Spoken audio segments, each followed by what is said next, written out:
Assalamualaikum warahmatullahi wabarakatuh.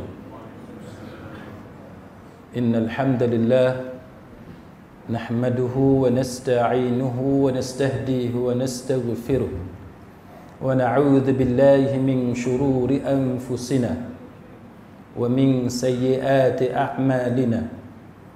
Man yahdihillahu fala mudilla lahu wa man yudlil fala hadiya lahu.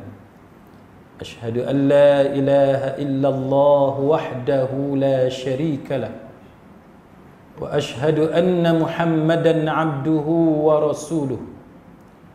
اللهم صل وسلم على محمد وعلى آله وصحبه والتابعين بإحسان إلى يوم الدين. أما بعد. Rabbi syarah li sadri, wahai Tuhanku, lapangkanlah dadaku ini. Wa yassir li amri, dan permudahkanlah urusanku. Wahlul 'uqdatan min lisani, dan uraikanlah kekeluhan lidahku. Yafqahu qawli, supaya mereka memahami kata-kataku ini. Rabbi zidni ilma, wahai Tuhanku, tambahkanlah ilmu kepadaku. Allahumma faqihna fid din, ya Allah, kurniakanlah kefahaman kepada kami tentang agama. Wa 'allimna ta'wil, alimkanlah, ajarkanlah kefahaman kepada kami mengenai Al-Quran. Wahdinas siratal mustaqim, dan tunjukkanlah kepada kami semua jalan engkau, jalan yang lurus. Amin ya rabbal alamin. Saudara-saudari, sahabat sahabiah, muslimin muslimat, mudah-mudahan kita semua pada malam ini dirahmati dan diberkati oleh Allah Subhanahu wa taala. Kita sambung pengajian tafsir surah Yasin kita, dan kebanyakannya saya ambil daripada tafsir Imam Ibn Kathir dan beberapa tafsir yang lain. Bermula malam ini pada ayat yang ke-26 hingga seterusnya. Firman Allah Ta'ala, a'udzu billahi minasy syaithanir rajim. Qila adkhulil jannah qala ya laita qaumi ya'lamun. Setelah dia mati. Siapa mati ni? Iaitu lelaki tu. Siapa dia lelaki itu? Dalam tafsir Imam Ibn Kathir, Imam Ibn Kathir dia bawa beberapa riwayat yang menunjukkan bahawa orang itu bernama Habib, kan, bernama Habib. Lalu selepas Habib itu mati, lalu dikatakan kepadanya masuklah ke dalam syurga, kan. Kenapa dia mati? Dia dibunuh, kan, dia dibunuh. Qala ya laita qaumi ya'lamun. Lalu dia berkata, alangkah baiknya kalau kaumku mengetahui. Dia berkata, alangkah baiknya kalau kaumku mengetahui. Sidang hadirin mukminin, ayat yang pertama yang kita baca pada malam ini iaitu ayat daripada ayat yang ke-26 daripada surah Yasin, yang mana Al-Imam Ibn Kathir menceritakan bahawa dia meninggal dunia kerana dikenakan siksaan kepadanya. Muhammad Ibn Ishaq meriwayatkan, dan juga daripada Ibn Mas'ud radhiyallahu anhu, yang mengatakan bahawa, yang menceritakan bagaimana dia kena bunuh. Bagaimana lelaki ini yang kita baca surah Yasin ini pada ayat yang ke-26, bagaimana mereka menceritakan keadaan lelaki itu dibunuh. Antaranya ialah berdasarkan riwayat daripada Abdullah bin Mas'ud radhiyallahu anhu. Dia kata bahawa orang yang marah kepada Habib ini, kepada lelaki ini, dia pijak perut dia, kan, pijak tubuh dia dengan kaki, sehingga kan isi perut tu terkeluar melalui bahagian belakang dia, keluar melalui punggung dia. Sampai ke tahap itu, siksaan yang dikenakan kepada lelaki ini. Baik. Sebab apa tuan-tuan? Sebab mereka ini berada dalam keadaan syirik kepada Allah Subhanahu wa taala. Maka apabila mereka ditegur, mereka cuba diperbetulkan oleh lelaki ini, lalu mereka tidak mahu menerimanya, dan mereka memberi amaran kepada lelaki ini supaya tidak meneruskan dakwahnya itu. Tapi dia tetap meneruskan nasihatnya itu. Nasihat dia tidak diterima, lalu mereka pakat beramai-ramai memijak-pijak dia sehingga isi perut dia terkeluar melalui punggung dia. Itu dahsyat keadaan kematian yang berlaku kepada lelaki ini yang diceritakan dalam surah Yasin. Lalu Allah Subhanahu wa taala berfirman kepada lelaki ini, itu yang keluar perkataan qila, kan? Qila dakhulil jannah qala ya laita qaumi ya'lamun. Lalu Allah Taala menceritakan kepada kita semua bagaimana Allah Taala berfirman kepada lelaki ini, masuklah kamu ke dalam syurga. Masuklah kamu ke dalam syurga. Maka lelaki itu masuk ke dalam syurga dan diberikan rezeki di dalamnya. Dan Allah, Imam Ibn Katsir menyatakan bahawa Allah menghilangkan penderitaan yang dia alami ketika dia berada di dunia, kesedihan yang dia alami dan kepenatan, keletihan yang dia alami akibat daripada perjuangan dia, dakwah dia untuk memperbetulkan masyarakat dia pada masa itu. Baik. Itu berdasarkan riwayat daripada Ibnu Mas'ud radhiyallahu anhu. Manakala Mujahid mengatakan bahawa bila dikatakan kepada lelaki itu qila dukhulil jannah, masuklah kamu ke dalam syurga. Kenapa dikatakan masuklah kamu ke dalam syurga? Kerana dia mati, dia dibunuh ketika mempertahankan agama Allah Subhanahu wa taala, maka sudah menjadi ketetapan daripada Allah Taala, sesiapa yang mati dalam keadaan mempertahankan hukum hakamnya, mempertahankan agama Allah, maka dia diberikan balasan syurga oleh Allah Subhanahu wa taala. Dan mengikut Mujahid, dia mengatakan bahawa dia melihat pahala yang dia terima. Dia nampak pahala yang dia terima. Sekarang ni kita nampak tak pahala kita? Kita ni ada ke tidak pahala ni? Kan? Kita ni tak tahu lagi tuan-tuan. Harapan kita mudah-mudahan ada pahala. Dan kita duduk semayang setiap hari, berzikir, berdoa, tolong orang, sedekah dan sebagainya. Kita sangat-sangat mengharapkan daripada Allah Subhanahu wa taala agar Allah Taala mengurniakan pahalanya, ada balasan baik daripada amal-amal soleh yang kita lakukan. Hak kita bimbangnya tuan-tuan, takut, na'udzubillah, takut kalau apa yang kita buat ni sia-sia. Itu kita takut. Sebab sifat pahala ni benda yang tak nampak, benda yang tidak kelihatan. Itu adalah rahsia ilmu Allah Subhanahu wa taala. Dia kalau pahala ni macam duit gaji, tak apa, senang. Kan? Habis bulan ni, masuk 23 hari bulan, 25, 26 hari bulan, ujung bulan dapat gaji. Nampak? Kita kerja 1 bulan, nampak gaji masuk. 2,000 ke 20,000 kan, nampak duit tu masuk. Kan? Angka tu ada. Kita nampak. Tapi yang rumitnya pasal pahala. Pahala ni yang takutnya kita syok sendiri. Itu yang takut. Kan, kita sembahyang.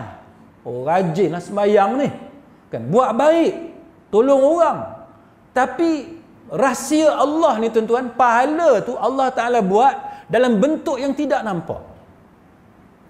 Bila kita nak nampak tuan-tuan, bila kita nak nampak pahala kita ini, maka Mujahid menceritakan sebagaimana yang dinaqalkan oleh Al-Imam Ibn Katsir rahimahullahu ta'ala, apabila lelaki itu mati, dia dibunuh, pada masa itulah dia nampak pahala tu.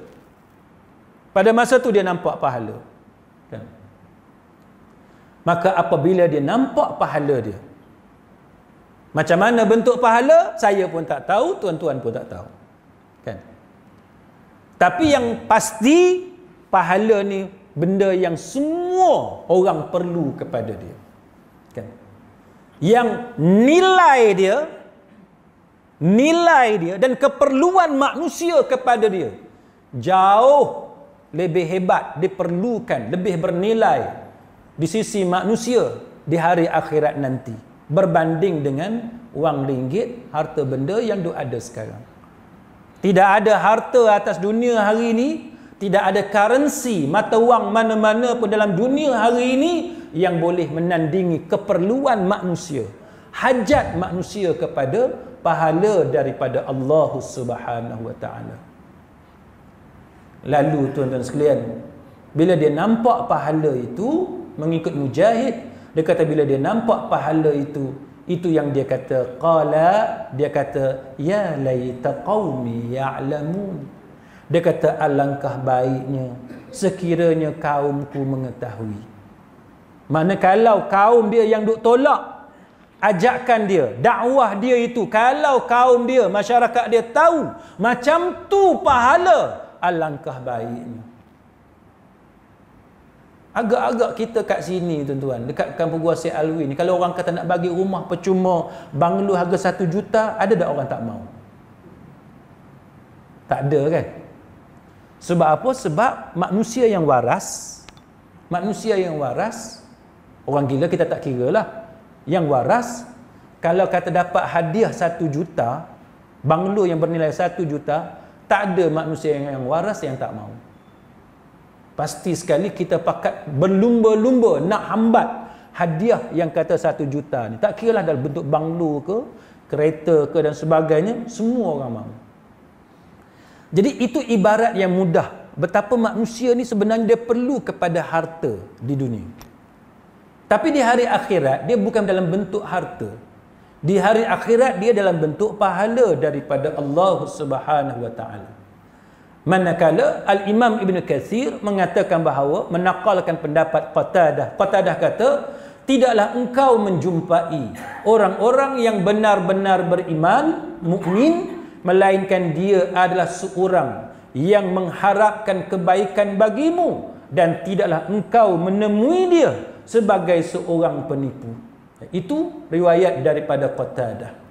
Baik, sidang hadirin mukminin, para ulama berbeza pendapat. Apa maksud qila dakhulil jannah? Dikatakan kepada dia, masuklah kamu ke dalam syurga. Apa maksud masuklah kamu ke dalam syurga? Ada pendapat yang kata memang dia masuk sungguh. Memang dia masuk sungguh. Cuma masalah dianya ialah, sebagaimana yang kita tahu, setiap orang yang mati dia tak masuk syurga lagi. Kan? Orang yang mati dia tak masuk syurga lagi. Dia menemui satu fasa yang pertama di alam akhirat yang dipanggil sebagai alam barzakh. Alam barzakh dia tak masuk syurga, dia tak masuk neraka. Dia baik, dia tak masuk syurga lagi. Dia jahat, dia tak masuk neraka lagi. Itu alam barzakh. Sebab apa? Sebab di alam barzakh yang kita orang Melayu sebut alam kubur, dia duduk dalam kubur dulu. Walaupun dia tak ada kubur sekalipun. Kan? Katalah hilang lagu tu, tak ada kubur. Tetap kita panggil alam kubur. Alam barzakh. Maka orang yang duduk di alam barzakh, dia belum masuk ke dalam syurga walaupun dia orang baik. Dia jahat, dia kafir, dia munafik, dia belum masuk neraka lagi. Tiba-tiba ayat yang kita baca ini tuan-tuan, Allah Ta'ala berfirman, qila dakhulil jannah, dikatakan kepadanya, masuklah kamu ke dalam syurga. Apa maksud apabila Allah Ta'ala berfirman, masuklah kamu ke dalam syurga? Maka ada dua pendapat. Sekurang-kurangnya ada dua pendapat di kalangan para ulama. Kita ambil dua ni untuk kita bincang sikit. Pendapat yang pertama kata, dia ambil makna zahir. Dah ayat ni kata, masuklah kamu ke dalam syurga, maka dia masuk sungguh. Dia masuk sungguh ke dalam syurga. Ini adalah bentuk privilege, keistimewaan yang dikurniakan oleh Allah Subhanahu wa taala kepada lelaki ini, yang mana disebut dalam setengah kitab tafsir nama dia Habib, kan? Sebahagiannya tidak menamakan dia siapa dia. Dia masuk sungguh, betul dia masuk sungguh, dan dia menikmati nikmat yang ada dalam syurga. Pendapat yang pertama. Pendapat yang kedua, yang dikatakan qila dukhulil jannah, masuklah kamu ke dalam syurga, maknanya bukan dia betul-betul masuk, tapi dia terpilih sebagai penghuni syurga Allah dan ditunjukkan kepada dia, ni syurga yang kamu akan masuk. Masuklah kamu ke dalam syurga, tapi kena ada proses dia lah. Itu maksud dia. Kan? Bukan kata masuklah kamu dalam syurga, dia terus masuk. Tak.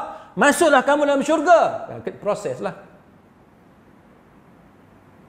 Macam anak kita dapat masuk sekolah asrama lah. Cikgu telefon ataupun pihak sekolah telefon. Ni siapa ni?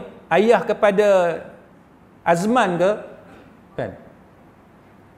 Mak dia jawab, ayah dia jawab. Ya, ni makcik ni. Mak dia. Kan? Lepas tu sekolah bagi tahu. Nak bagi tahu ni kata anak makcik ni dapat masuk sekolah. Makcik terima tak? Dia kata dia terima. Boleh masuklah ke sekolah. Nanti lapor diri. Jadi boleh masuk macam tu ke? Masuk sekolah, masuk je gitu? Tak, mana boleh masuk macam tu? Kena melalui Pak Gad dulu, kan? Pak Gad kat depan tu kalau dia tengok kita ni pelik, dia tak bagi kita masuk. Kan? Kena bayar yuran dulu. Berapa ratus yuran? 200, 300, 1000, kena bayar yuran dulu.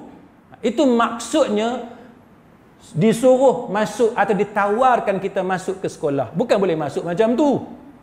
Jadi pendapat yang kedua, dia kata maksud qila dukhulil jannah, masuklah kamu ke dalam syurga, maknanya lelaki ini telah ditentukan oleh Allah Ta'ala atau dibalas oleh Allah Ta'ala syurga tempat dia, tapi dia belum masuk dalam syurga lagi. Syurga masuk bila? Bila sampai waktu dia.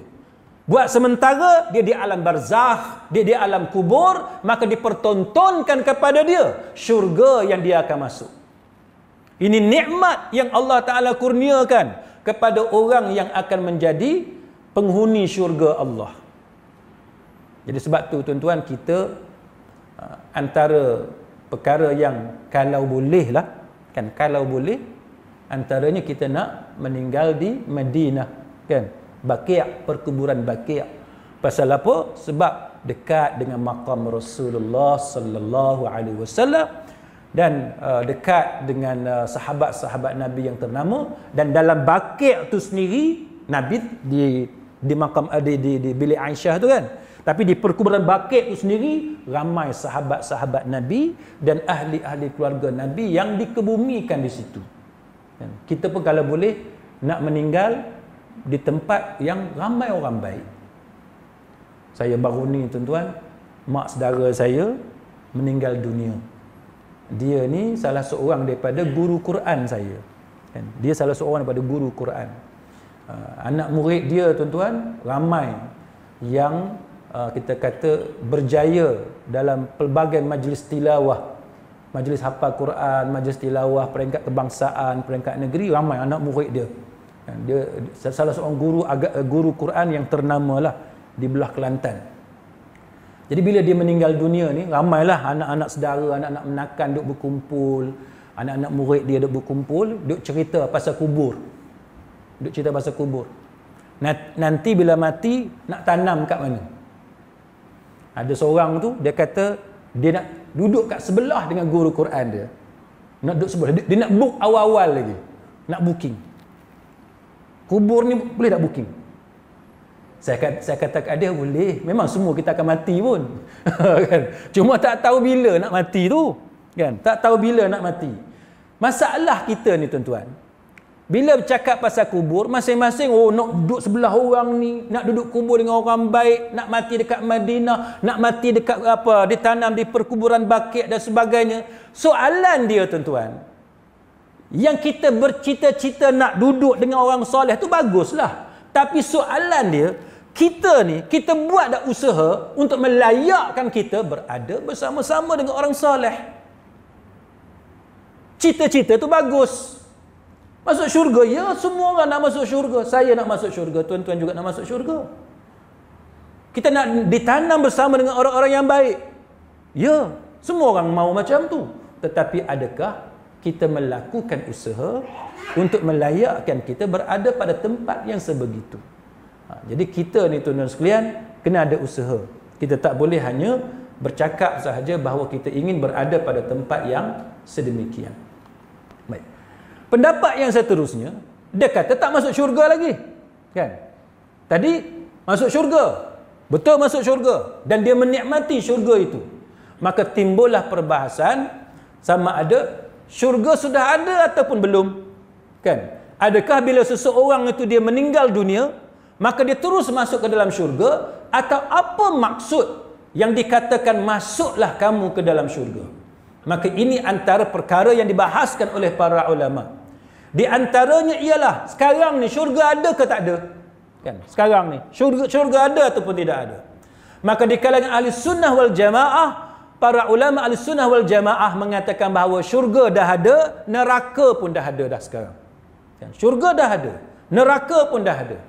Antaranya ialah dalam surah Ali Imran ayat 133. Allah Ta'ala berfirman, A'udzu billahi minasyaitonir rajim, wasari'u ila maghfiratin min rabbikum wa jannatin 'arduhas samawat wal ardu u'iddat lil muttaqin. Wasari'u, apa makna wasari'u? Bersegeralah, cepat-cepat. Segeralah. Ila maghfiratin min rabbikum, kepada keampunan daripada Tuhanmu. Kita dengan keampunan Allah ni, kita kena cepat-cepat. Kita kena bersegera. Kita tak boleh lambat-lambat. Jangan duk delay, jangan duk tangguh. Sentiasa kita kena minta ampun kepada Allah Subhanahu Wa Taala. Dalam kuliah saya di satu tempat baru ni tuan-tuan, saya ada ulas tentang golongan manusia yang mana dosa itu Allah Ta'ala tukar menjadi pahala, menjadi kebaikan. Siapa dia? Orang yang kejahatan yang dia buat, dosa yang dia buat, digantikan dengan kebaikan oleh Allah Ta'ala. Maka Allah Ta'ala menyebut ada 3. Illa man taba wa amana wa amila amalan salihah. 3 ciri yang mesti dimiliki oleh orang yang mahukan dirinya dosa tadi tukar jadi pahala, ditukar menjadi kebaikan. Apa dia? Nombor 1-nya ialah illa man taba. Dia kena bertaubat, minta ampun kepada Allah. Jadi kita ni tuan-tuan, kita kena sentiasa minta ampun kepada Allah. Apa benda silap, salah kita sebelum ni, kita kena minta ampun kepada Allah. Dosa apa kita? Mengumpat orang sebelum ni, minta ampun tak lagi? Minta ampun dah Ustaz. Lepas tu duk ulang pula tu, kan? Maknanya dia belum bertaubat. Hari ni berapa kali kita minta ampun kepada Allah? Semalam berapa kali kita bertaubat kepada Allah? Atau kita tak pernah pun meminta ampun kepada Allah, tidak pernah bertaubat kepada Allah Subhanahu Wa Taala. Takut yang tu, takut tak pernah kita menyebutnya. Tapi biasanya sesiapa yang sembahyang, yang solat, sekurang-kurangnya biasanya dia mesti sebut juga sekurang-kurangnya astaghfirullah. Betul tak? Kan? Paling-paling kurang mesti sebut. Tadi kita sembahyang pun, sembahyang maghrib, lepas kita bagi salam, Assalamualaikum warahmatullahi, belah kanan kan, lepas tu belah kiri, Assalamualaikum warahmatullahi, belah kiri tu terus kita berkata astaghfirullah, kan? Ke orang kamu kuasa air terus bangun ni, bangun tak ada astaghfirullah ke apa ke, dia terus je mulut tu duk ingat benda lain. Tak, kan? Paling kurang sentiasa sebut astaghfirullah. Sama ada dalam keadaan kita duduk ataupun dah kita ada kerja, kita bangun sambil berjalan pergi kat kereta, mulut tu tidak lekang, tidak lepas daripada menyebut astaghfirullah. Taubat, minta ampun, taubat tu dia dalam satu kategori, kan? Astaghfirullah itu permulaan kepada taubat. Taubat ni dia ada syarat-syarat yang kita duk mengaji tu kan. Baik. Yang kedua tuan-tuan, beriman kepada Allah Subhanahu wa taala. Kena benar-benar beriman. Barulah maksiat-maksiat kita sebelum ni kita tinggalkan kan.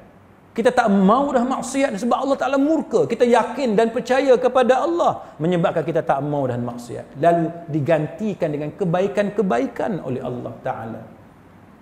Yang ketiganya ialah melakukan amal soleh. Memperbanyakkan amal soleh. Amal soleh ni apa dia? Amal kebaikan. Buat benda baik. Benda haram jangan duk buat. Ada satu tempat tu kuliah saya tajuk dia, boleh tak kita makan selepas kenyang? Orang Gua Syed Alwi ni kalau dia makan sampai kenyang ke makan sebelum kenyang dia berhenti. Jadi ramai orang tanya, apa hukum kita makan sampai kenyang?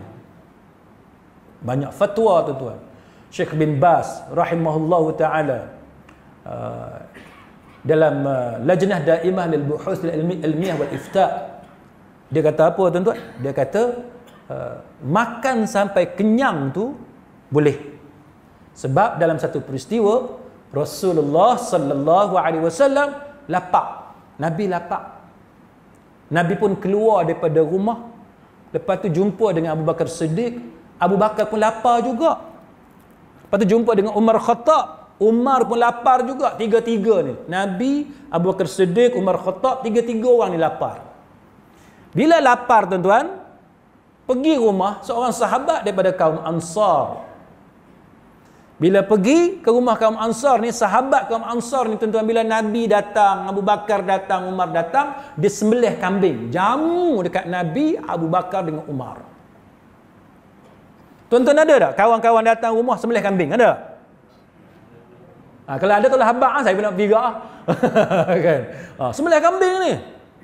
Saya sebab tu saya suka datang masjid Gua Syed Alwi ni. Berapa kali dah makan tu kat belakang tu. Kan? Sedap tuan-tuan.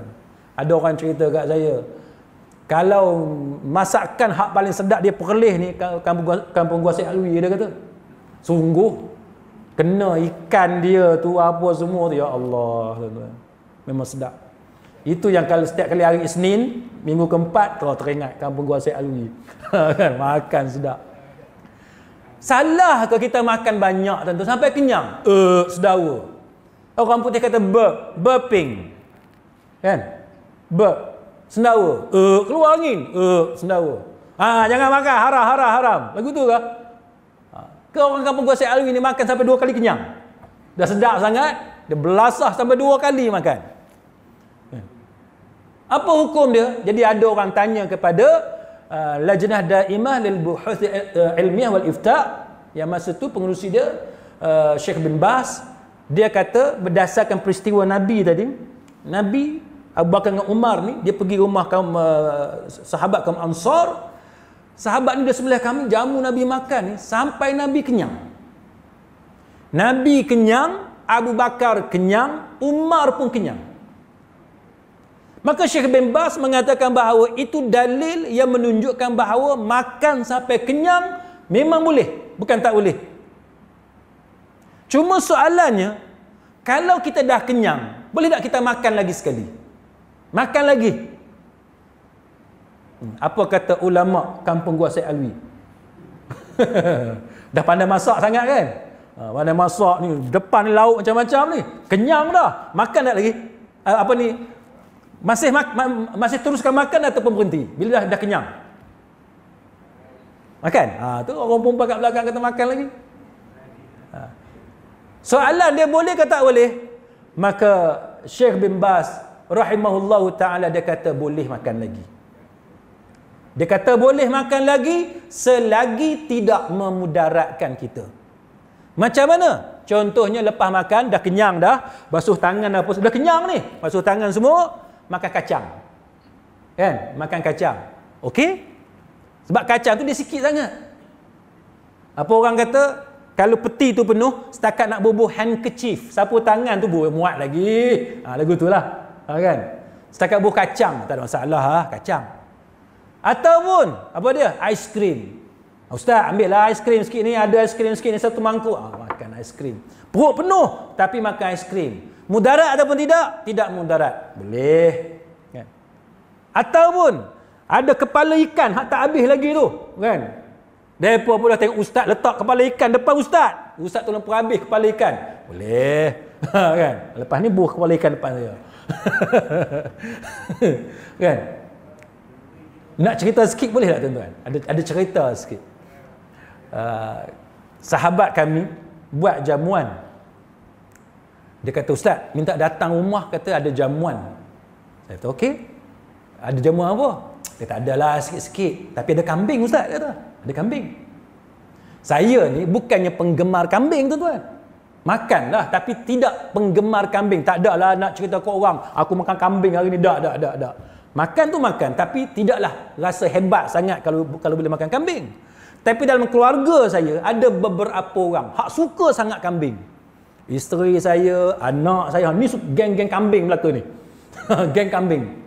Saya pun kata kat dia orang, saya kata nanti abang balik, ayah balik, siap kita terus pergi. Ada kambing, saya kata. Oh, seronok dia orang nak makan kambing.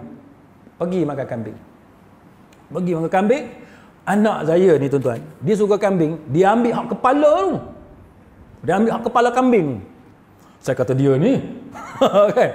Tak apalah dah. Dia minat kambing, tak apalah dia makanlah. Kita pun makan cara kita. Makan. Dia duduk ambil kepala kambing tu tuan-tuan. Tiba-tiba dia jumpa satu benda. Dia kata, ayah, apa ni? Dia tunjuk kat saya. Saya tak tahu apa pun. Saya bak kambing, saya memang tak reti pun. Saya saja usik dia. Mata kambing, saya kata. Mata kambing. Dia kata, ayah ni janganlah usik macam tu, dia kata. Dia duduk gelak-gelak, kami duduk gelak. Dia pun tunjuk kat Umi dia.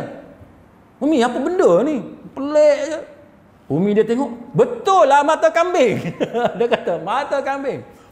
Lepas tu tuan-tuan basuh tangan, hilang selera nak makan kambing, puncanya pergi pegang mata kambing tu. Jadi tak bolehkah kita menghayati, kita enjoy dengan makanan kita sampai kenyang makan? Boleh, tak jadi masalah. Kepala kambing, kepala ikan, apa lagi? Ikan masak tempoyak. Saya tak tahu lah orang belah Perlis suka makan apa kan. Segala jenis makanan mak nenek ni, makanlah, nikmatilah. Sebab para ulama mengatakan bahawa daripada peristiwa itu menunjukkan bahawa kita memang dibenarkan untuk enjoy, menikmati nikmat makanan tu. Silakan. Dah kenyang dah, nak makan aiskrim, ada durian lagi apa semua, silakan. Tapi syarat dia apa? Dia ada syarat dia. Syarat dia la darara wala dirar. Jangan buat benda yang memudaratkan. Jadi kalau kita kenyang, kalau kita makan lagi, kita rasa kalau makan ni jadi mudarat, yang tu haram. Jadi setiap orang dia kena tahu had maksimum dia. Setakat mana dia boleh makan. Bukan tak boleh makan, boleh, tapi dia kena tahu, dia kena ikhlas pada diri dia, jujur dengan diri dia, aku ni boleh tambah lagi ke tak boleh tambah. Dan setiap orang dia berbeza antara satu sama lain. Kan? Ada orang dia sihat, dia tak ada masalah. Ada orang dia ada penyakit-penyakit tertentu yang doktor pun dah bagi tahu makan macam mana, berapa banyak boleh makan dan sebagainya. Maka setiap orang hendaklah melihat kepada kemampuan diri masing-masing. Jadi macam mana kita nak masuk syurga, tuan-tuan sekalian? Iaitu dengan ada 3 sifat tadi. Yang pertamanya ialah man taba, orang yang bertaubat pada Allah. Yang keduanya ialah wa amana, orang yang beriman. Dan yang ketiganya ialah orang yang banyak melakukan amal-amal soleh. Maka orang yang macam ni, dia masuk syurga. Jadi wasari'u ila maghfiratin min rabbikum wa jannatin arduha as-samawati wal ard. Bersegeralah kamu kepada keampunan, maghfirah daripada Tuhanmu, dan kepada syurga yang luasnya seluas langit dan bumi, yang disediakan untuk orang-orang yang bertakwa. Jadi berdasarkan ayat ini, surah Ali Imran ini, ulama mengatakan bahawa itu dalil yang perkataan uiddat, kan? Dia kata perkataan itu menunjukkan bahawa syurga tu dah ada dah. Dah siap dah syurga itu. Uiddat, dia kata, disediakan. Imam Ibn Kathir mengatakan bahawa para ulama menjadikan perkataan uiddat, disediakan itu dengan maksud syurga tu memang dah ada, dah siap sedia dah. Jadi itu dalil yang digunakan oleh para ulama untuk menunjukkan bahawa syurga itu dah ada. Maka mereka mengatakan bahawa lelaki ini dalam surah Yasin yang kita baca ini, dia memang telah pun dimasukkan ke dalam syurga oleh Allah Subhanahu wa taala. Baik. Kemudian ada lagi satu hadis yang lain, iaitu satu hadis yang kita kata satu hadis yang panjang. Satu hadis yang panjang. Saya baca yang atas saja tuan-tuan, saya baca yang atas. Hadis Abu Hurairah radhiyallahu anhu. Dia kata hadis Abu Hurairah radhiyallahu anhu bahawa Rasulullah sallallahu alaihi wasallam bersabda, lamma khalaqallahu al-jannah wan nar arsala Jibril alaihi salam ila al-jannah faqala unzur ilaiha wa ila ma a'dadtu li ahliha fiha. Hadis ni cerita kepada kita masa Allah Ta'ala menciptakan syurga dan juga api neraka. Allah Ta'ala hantar Jibril alaihi salam pergi ke syurga, dan Allah Ta'ala bagi tahu kepada Jibril, lihatlah, tengok, dan semua nikmat yang aku janjikan bagi penghuninya. Jadi dicipta syurga, Allah Ta'ala suruh Jibril pergi tengok, mana syurga dah ada, syurga itu dah ada. Maka ini menyokong pendapat yang pertama yang mengatakan bahawa lelaki itu memang masuk syurga dah, memang dia masuk syurga. Maka hadis ini menceritakan bahawa Jibril alaihissalam tengok syurga, lepas tu dia balik, faraja'a, dia balik semula kepada Allah Subhanahu wa taala. Lalu Jibril alaihissalam berkata dengan maksudnya, demi keagunganmu, tidak ada seorang pun yang mendengar syurga kecuali dia ingin memasukinya. Dengar je syurga, dia nak masuk. Betapa hebatnya syurga yang dicipta oleh Allah Subhanahu wa taala. Kemudian Allah Ta'ala memerintahkan agar syurga dikelilingi oleh semua benda yang tidak disukai oleh nafsu. Ni. Syurga ini Allah Ta'ala buat dia dikelilingi oleh benda-benda, perkara-perkara yang tidak disukai oleh nafsu. Mana nafsu yang jahat lah, kan? Benda yang tak elok. Jadi nak masuk syurga ni tuan-tuan, kita jangan duk ikut nafsu sangat. Nafsu tu bukan kata tak boleh ikut langsung, boleh, tapi setakat benda yang dihalalkan oleh agama. Nak tidur, tidur sekadar untuk dapat rehat, tapi jangan ikut nafsu, tidur sampai ke petang, sampai tak semayang. Maka itu membawa dosa di sisi Allah Ta'ala. Nafsu makan, makanlah sampai kenyang, tak jadi masalah. Lepas kenyang nak tambah lagi sikit-sikit tu, silakan. Tapi sampai nak bangun pun tak boleh. Ada tak orang kat sini, dia nak makan, dia buka tali pinggang dulu, ada tak? Tu melampau kan? Sat, nak buka tali pinggang dulu. Melampau Makan sampai buka tali pinggang. Ataupun londes kain dulu, turun kain dulu, kan? Pasal apa nak bubuh banyak ni? Itu jangan. Sebab itu dia menghampiri perkara-perkara yang dilarang dalam agama. Makan sedap, makanlah. Kita mampu nak makan di hotel 5 star, buffet 200 seorang, makanlah, kan? Dah kita mampu. Yang berkualiti, yang sedap, silakan. Tetapi jangan sampai menghampiri perkara yang dimurkai oleh Allah Ta'ala, sebab syurga dikelilingi oleh semua benda yang tidak disukai oleh nafsu, kan? Kita kena buat benda yang tidak terlalu ikut kepada kehendak nafsu. Kemudian Jibril pula melihat bahawa syurga itu memang dikelilingi dengan semua benda yang tidak disukai oleh nafsu. Maka bila Jibril tengok keadaan itu, Jibril kata kepada Allah, demi keagunganmu, aku bimbang, tidak ada seorang pun yang dapat memasukinya. Jibril ni bila dia tengok syurga tu, Allah Ta'ala buat keliling dia tu dikelilingi oleh benda-benda yang tidak disukai oleh nafsu. Jibril kata kalau macam ni dia bimbang, tak ada orang boleh masuk. Sebab manusia macam kita ni tuan-tuan, suka benda hak nafsu suka tu, hak tu kita suka. Tak kira lah bab duit ke, bab syahwah ke, bab makan, bab apa pun, kita ni suka ikut nafsu.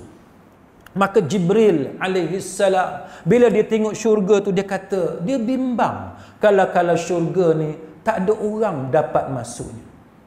Kemudian Allah Ta'ala suruh Jibril alaihi salam tengok neraka pula, dan siksaan azab yang Allah Ta'ala janjikan kepada penghuni api neraka Allah. Jibril pun tengok dalam neraka. Jibril tengok dalam neraka tu, pakat duduk tu bertindih-tindih. Bertindih-tindih dalam neraka. Bertindih ni lambang dia apa tuan-tuan? Lambang neraka ni dia punya saiz dia sangat besar. Tapi dalam tu dia tidak lapang. Dia bertindih-tindih. Sebab tu kalau orang kaya tuan-tuan, kalau naik kapal terbang, tak mau naik ekonomi, kelas ekonomi, sanggup bayar business class, kan, first class. Pasal apa? Tak mau duduk rapat dengan orang. Tak mau rapat dengan orang. Naik kelas ekonomi, duduk 3 lagu tu, kita duduk tengah pula. Kan, kita pula XXL. Kan? Duduk pula rapat. Tak boleh. Kan? Rasa susah. Kalau pergi umrah contohnya, kan, berapa jam nak sampai tu, Allah. Jadi orang yang biasa ada duit lebih sikit, dia sanggup upgrade kepada business class. Lapang duduk. Kan? Syurga ni sifat dia lapang. Neraka, walaupun neraka tu saiz dia sangat besar, tetapi dalam bentuk azab tu, penghuni dia duduk bertindih-tindih. Lalu Jibril bila dia tengok, dia balik semula kepada Allah. Dia bagi tahu kepada Allah, demi keagunganmu tidak ada seorang pun yang ingin memasukinya. Memanglah syurga siapa nak masuk? Neraka siapa nak masuk? Jadi bila Jibril tengok neraka tu, Jibril kata kepada Allah, tak ada orang nak masuk neraka. Betul pun. Siapa nak masuk neraka? Lalu Allah Ta'ala pun cipta di sekeliling neraka itu perkara-perkara yang disukai oleh syahwah, yang sesuai dengan syahwah. Lalu dia balik semula. Dia kata kepada Allah, demi keagunganmu aku bimbang, tidak ada seorang pun yang dapat selamat daripada terjerumus ke dalam api neraka ni. Bila tengok neraka tu, tak ada orang nak masuk, Jibril kata. Tapi bila keliling neraka itu, Allah Ta'ala buat benda yang selari dengan syahwah. Jibril kata, dia bimbang, tak ada orang yang selamat daripada neraka. Dia kata. Hadis Imam Ahmad, Nasai, Abu Daud, dan dihasankan oleh Syekh Syuaib Al-Arnaud. Jadi sidang hadirin mukminin, itu menunjukkan kepada kita bahawa syurga dan neraka ni memang dah ada dah. Memang dah ada. Cuma para ulama berbeza pendapat tentang lelaki ini, adakah dia masuk, dia betul-betul masuk dan sekarang memang berada dalam syurga, ataupun pendapat yang kedua yang mengatakan bahawa sebenarnya dia bukan masuk, tetapi dia dipilih menjadi penghuni syurga, tapi dia belum masuk, cuma dipertontonkan syurga itu kepadanya. Dan pendapat yang ketiga, dia ada banyak pendapat. Pendapat yang ketiga mengatakan bahawa dia masuk seketika, menikmati nikmat-nikmat yang ada dalam syurga, lepas itu dia keluar balik dan dia berada di alam barzakh, alam kubur, dan akan memasuki syurga Allah apabila sampai waktunya nanti. Jadi mudah-mudahan sedang hadirin mukminin, kita semua pada malam ini, semua ni, saya sendiri dan tuan-tuan juga, kita semua ini dipilih oleh Allah Subhanahu Wa Taala untuk menjadi penghuni syurga Allah. Semoga kita semua ini di alam barzakh lagi tuan-tuan, berada di alam kubur, Allah Ta'ala menampakkan kepada kita mempertontonkan kepada kita syurga yang kita akan masuk. Dan kita sangat-sangat berharap kepada Allah Azza wa Jalla supaya syurga yang kita akan masuk itu, yang Allah Ta'ala akan masukkan kita itu, tidak lain dan tidak bukan adalah syurga Firdaus, syurga yang paling tinggi, dan kita akan berada bersama-sama dengan Rasulullah sallallahu alaihi wasallam. Amin ya rabbal alamin. Wallahu a'lam. Aqulu qawli hadza wa astaghfirullahal azim li wa lakum. Wassalamu alaikum warahmatullahi wabarakatuh.